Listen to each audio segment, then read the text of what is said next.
This is Clark Kent, I'm the Predatory Lending Network, traveling the galaxy. Now we're here in the United States because there's been a recent break of Ebola out in the galaxy here in Dallas, Texas. So Elvis, what do you think about this outbreak of Ebola here in Texas?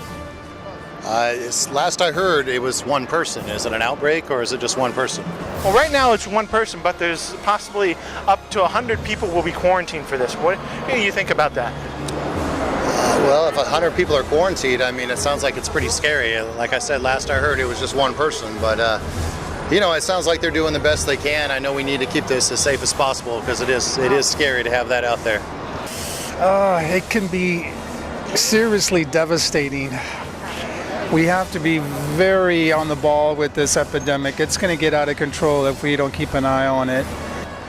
I'm going to tell you how to stay fit and not get sick.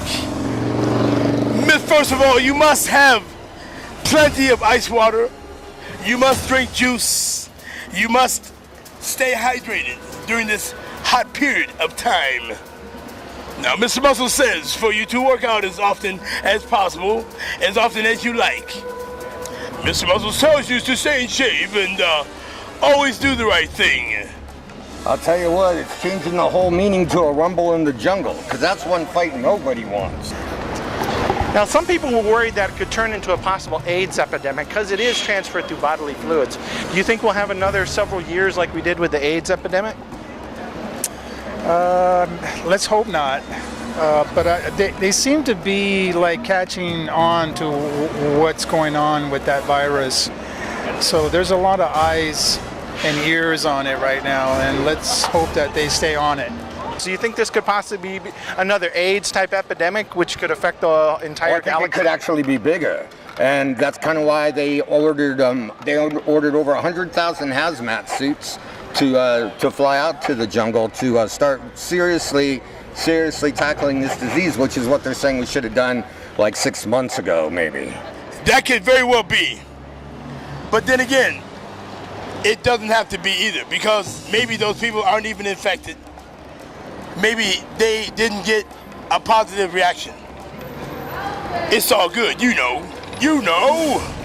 Do you think this will end up like something like swine flu or the bird flu, or something as devastating as AIDS, or could it possibly be like something on The Walking Dead?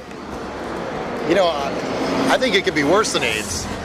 It sounds to me like this could be our possible next Black Plague. We need to be very careful with this and very cautious and make sure we're on top of everything.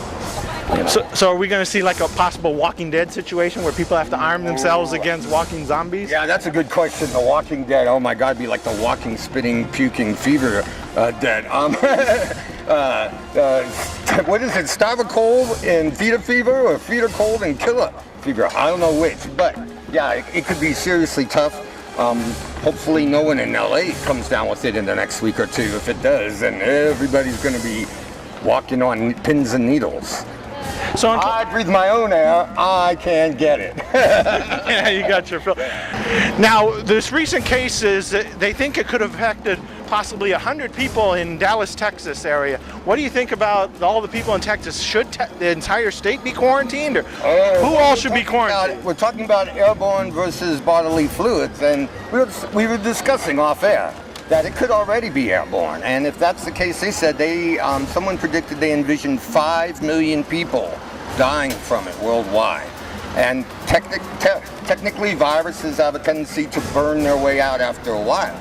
But if they don't, it could go on, and if it does go airborne, we are in trouble. But I don't know how you quarantine the state of Texas. That's a big chunk of land.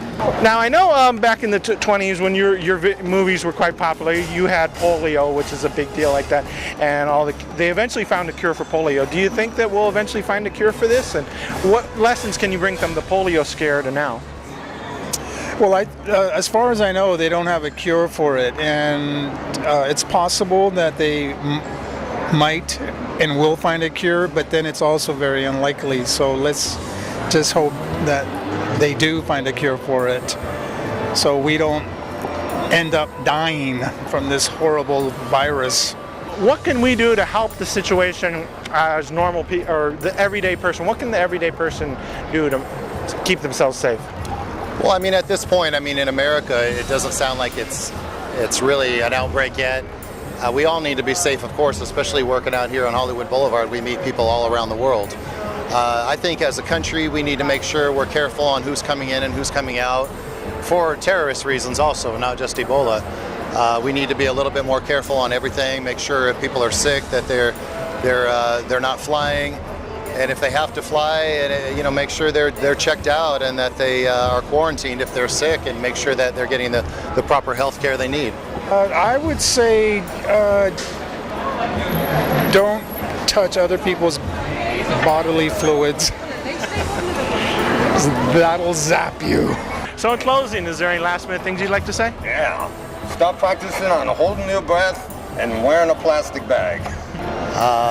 No, man, just come on down to Hollywood and see us all. We love having y'all down here.